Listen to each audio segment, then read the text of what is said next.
She left me standing alone in that bar while she draped herself over a stranger, laughing loud enough for everyone to hear how I was just the safe option. 10 minutes later, my phone buzzed. Her voice came through soft, almost trembling. "Are you okay? Do you know I love you, right?" That was when I understood. People like Taylor don't apologize. They check how broken you are. I didn't break. I changed. Before we go deeper into this mess of lies and double lives, please subscribe, drop a like, comment, and click that hype button to keep these stories coming. The bar smelled like spilled beer and desperation. I'd driven straight from a 12-hour EMS shift to meet Taylor at what she called a girls' night wrap-up. My uniform still carried the antiseptic smell of the ambulance, mixed with the coffee I'd spilled during our last call. A cardiac emergency that hadn't ended well. She was at the corner booth, surrounded by her usual crowd. Marcy was there, naturally. That woman collected gossip like some people collect stamps, cataloging every piece of drama for future deployment. The others, Brittany, Candace, some girl whose name I never caught, sat in a semicircle around Taylor like disciples waiting for their next instruction. Taylor saw me approach. Her eyes were glassy, unfocused. The way they got after her fourth drink, when her words started slurring just enough that she could pretend she didn't remember what she said the next morning. "Oh, look, everyone," she announced, loud enough to cut through the music and the conversations at 3 nearby tables. "My boyfriend's here, the one who drives people around for a living." Marcy giggled. The others shifted uncomfortably, their eyes darting between Taylor and me. "I don't save lives," Taylor continued, mimicking my voice poorly, dropping it an octave and adding a monotone that sounded nothing like me. "I just transport them. Isn't that right, Dean?" A man sat next to her. Mid-30s, expensive jacket that probably wasn't paid for. I'd seen enough repo notices and eviction letters in people's apartments during calls to recognize someone living beyond their means. His hand rested on her waist with the casual ownership of someone who'd been there before. Not tonight, before tonight. "This is Liam," Taylor said, leaning into him with the kind of familiarity that comes from repetition. "He's an entrepreneur." I'd spent years reading people in crisis, watching micro-expressions, detecting lies through stress responses. The woman who says she only had 2 drinks but can't stand straight. The man who claims his chest pain started an hour ago, but his shirt's been soaked through for 3. Liam's smile didn't reach his eyes. His fingers drummed against the table in a pattern I recognized from people who couldn't pay their tabs. Nervous energy looking for an outlet. "What kind of business?" I asked evenly, keeping my voice neutral. My partner Evan always said I had a good poker face. Years of staying calm while people panicked had trained that into me. "Consulting," Liam said, the universal answer of the unemployed, the word that meant nothing and everything, the verbal equivalent of smoke. Taylor laughed, that high-pitched sound she made when she wanted attention, when she needed everyone in the room to look at her and validate whatever performance she was staging. "See, Dean's always so serious. That's why I need friends who know how to have fun." She stood, wobbling slightly. Liam steadied her with practiced ease, his hand sliding from her waist to her hip, fingers spreading possessively. "We're going somewhere better," she announced to the table. To me, to anyone listening. Somewhere with actual energy, not like this lifeless place. They left together. Her friends avoided my eyes. Marcy smirked, that knowing look that said she'd been waiting for this moment, collecting it for her arsenal of stories. I sat down in Taylor's abandoned seat. The leather was still warm. Her drink sat half-finished, lipstick staining the rim. The bartender, a guy I'd seen here a dozen times, brought me water without asking. My phone rang 11 minutes later. I know because I'd been watching the clock, timing how long it would take, timing how long her guilt would need to ferment before it overflowed. "Dean, are you okay?" Her voice had changed completely. Soft, worried, the performance shifting to a different audience. "Do you know I love you, right?" I watched condensation roll down my glass, tiny rivers forming paths through the frost. "Sure, Taylor. I mean it. You're important to me. You know that, right? You're so important." "Okay. Dean, I'm serious. I don't want you to think, I have an early shift tomorrow. Get home safe." I hung up before she could respond. The silence felt good, clean, like the first breath after surfacing from deep water. Behind the bar, my reflection looked back at me from a grimy mirror. Same tired face. Same controlled expression I wore during calls when someone's family member was coding and I needed to project calm. But something had shifted behind my eyes. Something cold and precise. I picked up my EMS radio from my belt, turned it over in my hands, the familiar weight of it grounding. Then I whispered to myself, so quietly that not even the bartender could hear, "Keep talking, Taylor. I need you predictable for what comes next." The clues assembled themselves without effort, like puzzle pieces that had been waiting to fit together. A receipt in our shared apartment for a hotel room I'd never visited. The Grandview Inn, downtown. $240 for a night I'd been working an overnight shift. It was tucked into her makeup bag, crumpled but not destroyed. She'd kept it, maybe as a trophy. Maybe she'd just forgotten it was there. Location tags on Instagram from clubs I'd never heard of. Sapphire Lounge, the Velvet Room. Places with bottle service minimums higher than my weekly paycheck. Posted at 2 a.m., 3 a.m., 4 a.m. on nights when she'd told me she was having quiet dinners with friends. Marcy's loud mouth at the coffee shop 3 blocks from the station, where she didn't notice me in line behind her, where she felt safe to gossip freely. Taylor's been seeing that guy for 3 months. Dean has no idea. She says he's boring, but stable, you know? Like a safety net while she figures out what she really wants. 3 months. While I worked overnight shifts, responding to cardiac emergencies, vehicle collisions, and family disturbance calls, she was building a separate life. A parallel existence where I was the joke instead of the partner. I logged into our shared bank account during my lunch break. The moving fund we'd been building, $8,000 saved over 2 years, $50 here, $100 there, my overtime pay and her brand deals back when she still had them, had been reduced to $432. The withdrawals started 5 months ago, small amounts at first. $50, $75, testing to see if I'd notice, then larger, $300, $500, $800 in a single weekend.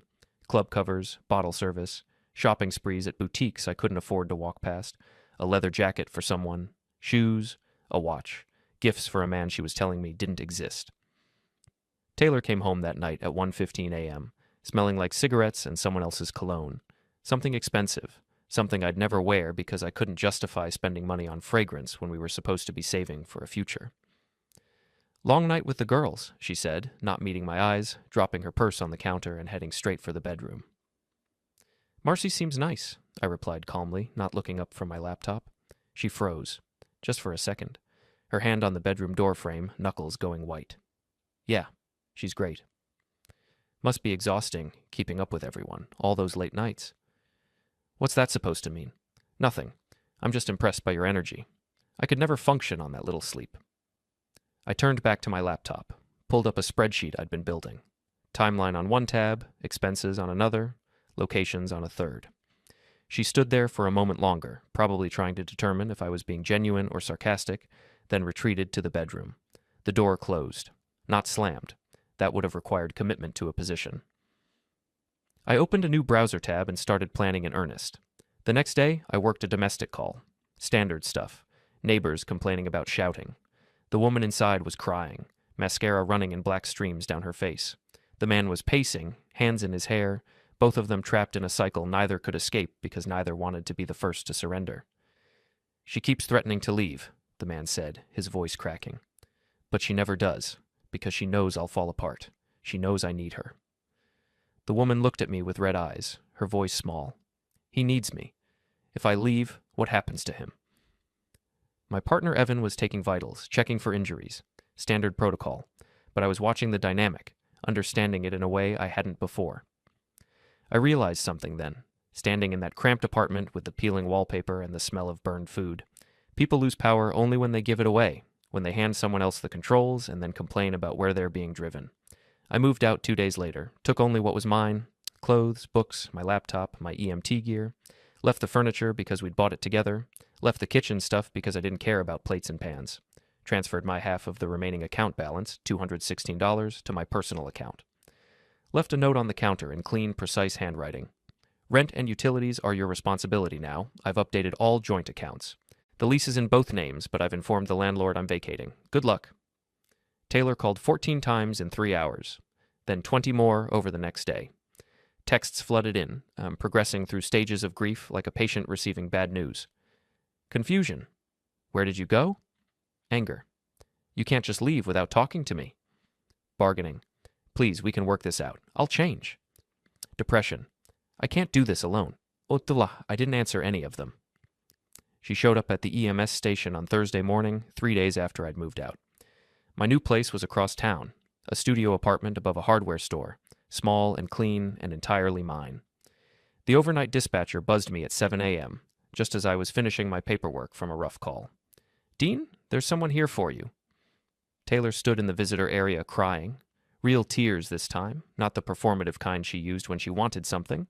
Her makeup was smeared, hair uncombed, still wearing what looked like yesterday's clothes. "Please talk to me," she said, her voice breaking. "I made mistakes. I was confused. But we can fix this. We can fix us." My partner Evan watched from the ambulance bay, pretending to check equipment but obviously listening. He'd seen enough of my personal life bleeding into work to know the score. Had asked me twice if I was okay, accepted my answer both times without pushing. "You need to leave," I said calmly, keeping my voice level and professional, the same tone I used with difficult patients. "Dean, please, I love you. I know I messed up, but... Taylor, I'm at work. This isn't appropriate. This isn't the place for this conversation." She grabbed my arm, her fingers digging in with surprising strength. Her nails were painted red, fresh manicure. "You can't just walk away from us. From 3 years. You can't just decide we're done." I gently removed her hand, holding her wrist for a moment before letting go. "Watch me." She stood there, mouth open, processing, like she'd expected a different response, like she'd expected me to fold. I walked past her to the ambulance. Evan started the engine without comment. "If she blocks the entrance," I told the dispatcher through the open door, "call security. She's not my responsibility anymore."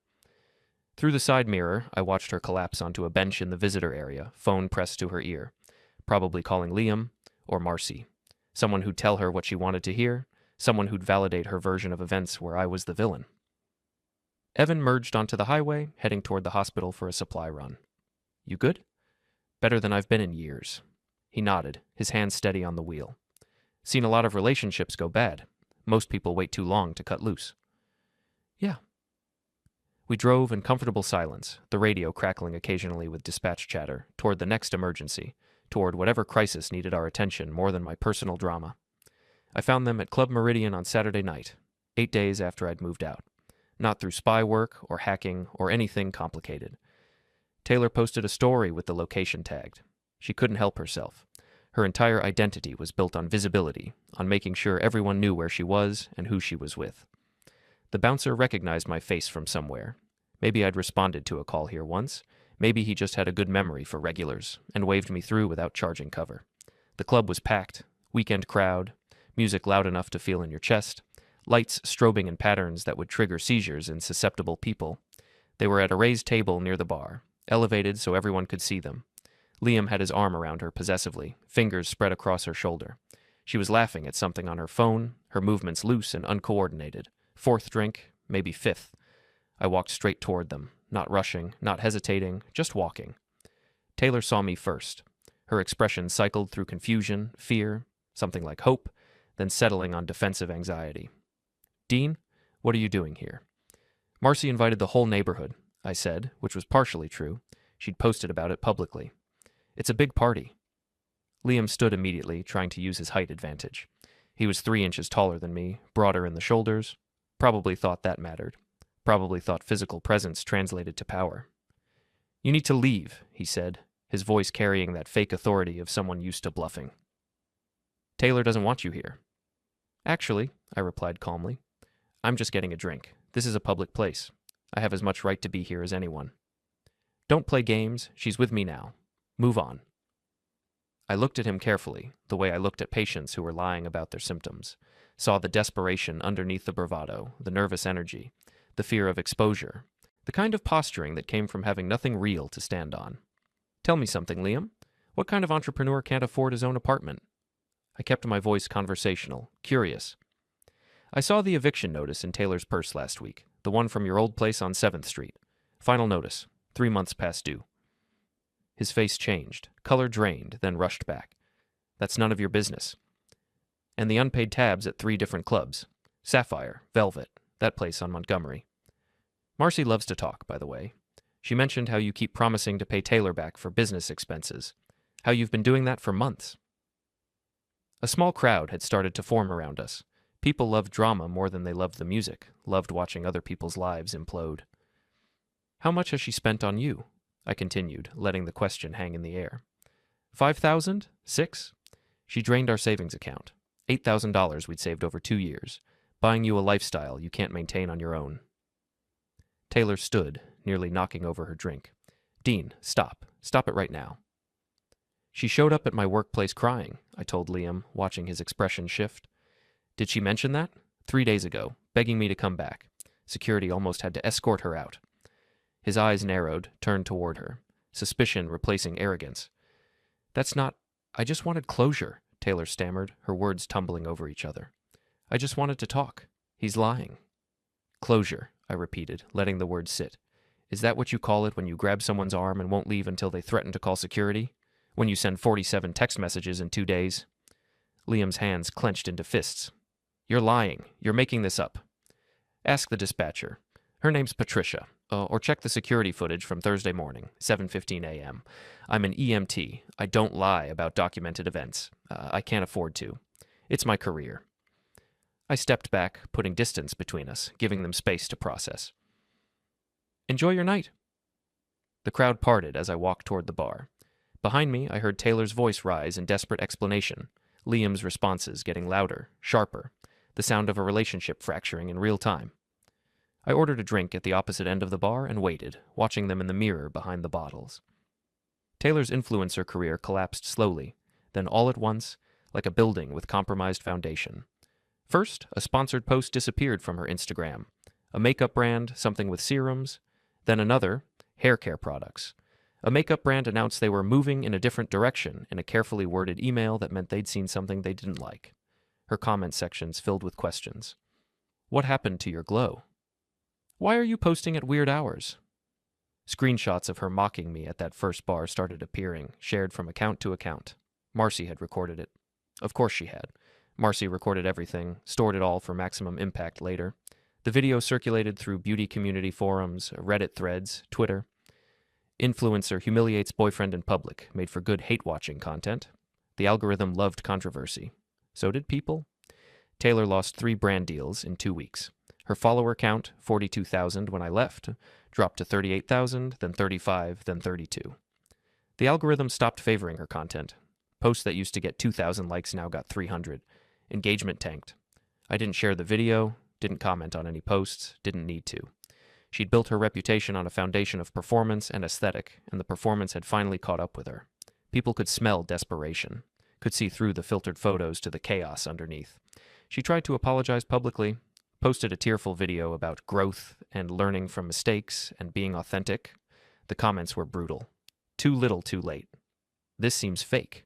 You humiliated your boyfriend and now you're playing victim? Maybe focus less on makeup and more on being a decent person. Liam stopped appearing in her posts after the club confrontation, then stopped answering her calls, according to Marcy's coffee shop gossip, which I picked up secondhand through Evan, whose girlfriend was friends with someone in that circle. He's looking for someone new, Marcy had apparently said, someone who still has money. Taylor's broke and desperate, and he's done pretending. Taylor showed up at my old apartment, the one I'd moved out of, on a Tuesday evening. She waited on the steps for 3 hours before realizing I wasn't coming. Mrs. Patterson, the elderly neighbor who I'd helped carry groceries a dozen times, called to tell me. That girl sat there crying. I almost felt bad for her. Almost. My new place was across town. Small studio above a hardware store. Clean, quiet, mine. No shared anything. No memories embedded in the furniture. No ghosts in the corners. Liam appeared at the EMS station 2 weeks after the club incident. Late afternoon, between shifts. I was restocking the ambulance, checking supplies, making sure we had enough IV bags and gauze. We need to talk, he said, appearing from the parking lot like he'd been waiting. Evan was inside doing paperwork. I stood in the parking lot, arms crossed, letting him make the first move. About what? You've been spreading lies about me, ruining my reputation, turning people against me. I told the truth, at a public club, to your girlfriend, about documented facts. She's broke now because of you. Can't pay her rent. Lost her deals. It's your fault.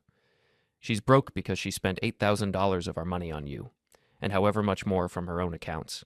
The hotel rooms, the clothes, the clubs. That's not my fault. That's math. He stepped closer, trying to intimidate through proximity. I'd seen this before. Desperate men making desperate moves when they had no real cards left to play. The bluff before the fold. You need to fix this, he said, his voice low, threatening. Tell people you lied. Post something. I don't care. But you fix it. Or what? Or... He hesitated, searching for a threat that would land. You'll do what exactly? I gestured around us. Hit me? In front of an EMS station with security cameras? Go ahead. Give me more evidence. Give me an assault charge to file. I've got nothing but time and documentation. His jaw worked, fists clenched and unclenched at his sides. The physical manifestation of impotent rage. You're pathetic, I said quietly, keeping my voice even. You found someone vulnerable and bled her dry. Used her money, her connections, her desperation for validation. Now you're angry because the money stopped. That's not my problem. That's yours. Security emerged from the building. 2 guys in uniform, Marcus and Joel, both of whom I'd worked with on calls before. Everything okay, Dean? Marcus asked, his hand resting casually on his belt. This gentleman is leaving, I said. They approached Liam, who backed toward his car, an older model sedan with a dented bumper and expired registration sticker. Next time, I told security loud enough for Liam to hear, don't remove him immediately. Let him talk in public. Let him make his case. He sinks himself faster when people actually listen to what he's saying.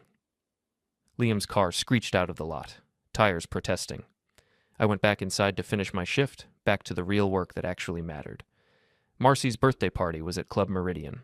Same place as before. Taylor posted about it obsessively. She was helping plan, trying to rebuild her social standing, trying to prove she still had value in their circle. Liam would be there. They'd reconciled after he realized his other prospects had dried up. Taylor was broke, but she still had credit cards. Still had enough residual value to squeeze. I arrived an hour early, before the crowd, before the chaos. Found the club manager in his office, a small room behind the main bar with a desk covered in receipts and a computer showing security camera feeds. I need a small favor, I said after knocking. He looked up, recognized me. EMT guy, you were here a few weeks ago. Yeah. There's going to be a scene tonight, I continued. When it happens, I need you to escort the people involved to the center of the dance floor instead of outside. He frowned, leaning back in his chair. Why would I do that? We usually remove problems. Because drama in the middle of the dance floor ends faster. Everyone sees, everyone judges, everyone moves on. It doesn't become a legend. Drama at the door, drama outside. That becomes a story. That brings attention you don't want. He studied me, processing. You're the EMT from last time. That guy with your ex tried to start something, grabbed at you. Yeah. I don't like troublemakers. They're bad for business. This ends it, I promised, permanently. After tonight, they won't come back here. You'll never have to deal with them again. He considered for a long moment, eyes flicking to the security feeds, then back to me. Finally nodded. Center floor. But if anything gets physical, my guys step in hard. I'm not risking my license. Won't be necessary. I don't do physical. Fair enough. I spent the next hour at the bar, watching people arrive. The usual weekend crowd. Young professionals burning money they didn't have. Influencers staging photos. People performing versions of themselves they thought the world wanted to see. Taylor showed up at 9:30, wearing a dress she'd bought with our money 3 months ago. I remembered the charge, $470 from a boutique downtown. Liam was beside her, hand on her lower back, possessive and paranoid. They looked miserable, trying to look happy, forced smiles, tense shoulders, the body language of people who'd rather be anywhere else but couldn't afford to admit it. I waited until they'd settled at their table, until Taylor had finished her second drink, when her inhibitions started lowering, but before she got sloppy. Until Liam was scanning the room with that nervous energy of someone who owed money to multiple people and wasn't sure who might show up. Then I walked into their sightline, direct and deliberate. Taylor saw me first. Her face went through several emotions in rapid succession: surprise, fear, confusion, something like desperate hope. Dean, why are you here? Marcy invited the whole neighborhood, I said, which was true enough. The party was public knowledge. It's a big celebration. Liam stood immediately, chair scraping against the floor. You need to leave, now. I have as much right to be here as you do. Maybe more. I actually pay my tabs. The manager knows me. People at nearby tables were already watching, sensing something about to happen. Drama had a frequency people could detect instinctively. Taylor grabbed my arm, her grip desperate. Please don't do this. Not here. Not tonight. Please, Dean. Do what? Have a drink in a public place? You're trying to humiliate me again. You're trying to ruin everything. I looked at her carefully, at the desperation in her eyes, the smeared mascara she'd tried to fix in the bathroom, the slight tremor in her hands. The same desperation I'd seen in my own mirror for months while she slowly destroyed what we'd built together. I didn't humiliate you, I said clearly, loudly enough for nearby tables to hear. You did that yourself. At the bar where you called me a backup option in front of everyone. At the clubs where you spent our savings on him. In that video where you mocked my job while you were cheating on me. I didn't post that video. I didn't share it. You created it. Her face went white, then red.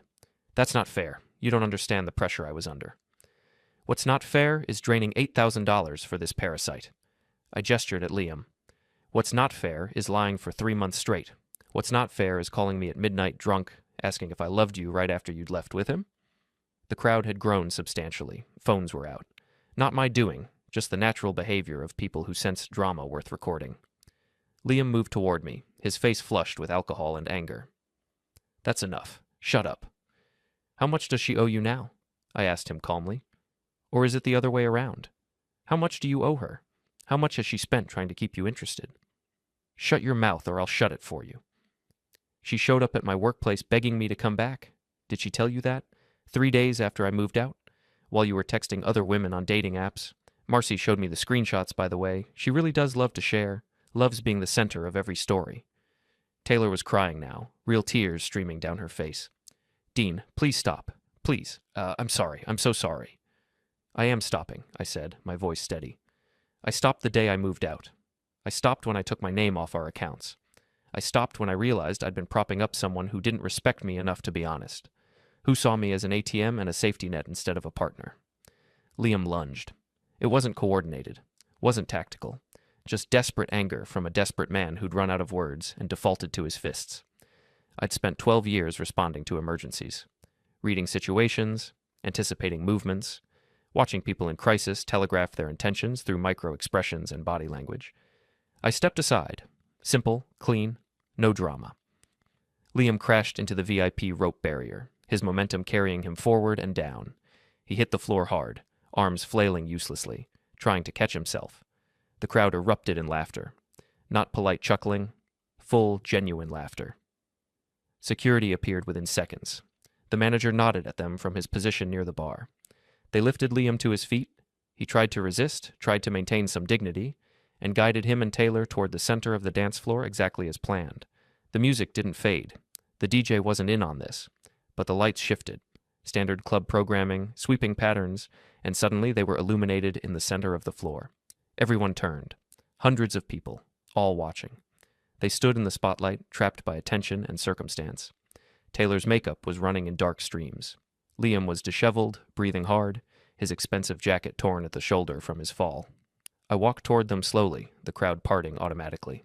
Every step deliberate, every movement measured. I didn't break you, I said, my voice carrying across the sudden quiet. You broke each other. I just stepped out of the way and let it happen. I turned to Liam for the final blow. And you. You're not even a villain. You're not even interesting. You're just a bill she hasn't paid yet.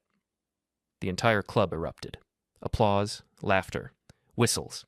Someone shouted, "Brutal," from the back.